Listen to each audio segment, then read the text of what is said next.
Barry Allen. Well, I don't think To he's the Barry understand what Allen I'm on about. this show, but Barry Allen, Ezra Miller. I'm pretty sure he plays Barry Allen. He's also on all these other shows. I'm pretty sure he plays Barry Allen because he's on the Justice League, and I remember I watched the Justice League and I watched Flash, but he's also on Flash. So, who does Ezra Miller play on the Flash?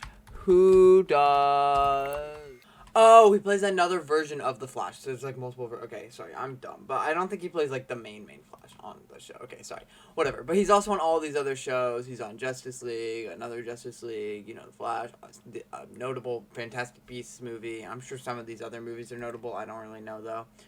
Um, and recently he was accused of multiple very serious things like grooming a child. Um, and then it got even worse. Apparently, according to this Rolling Stones article, guns, bullets, and weed. Ezra Miller housing 3 young children and their mother at Vermont farm.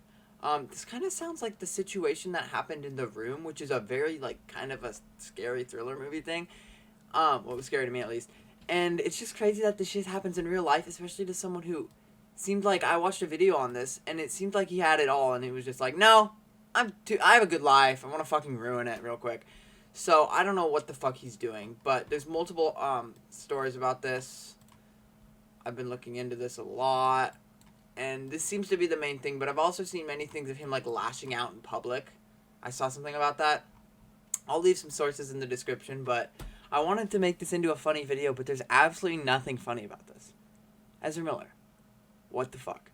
Also, I do want to say, because I don't know if I mentioned this, but the company, like CW and DC and stuff, they agreed that Ezra Miller, after the movies that currently come out, and everything that Ezra Miller's already in currently come out, he's not going to be in any of the other stuff. And honestly, his career is probably over. For good reason.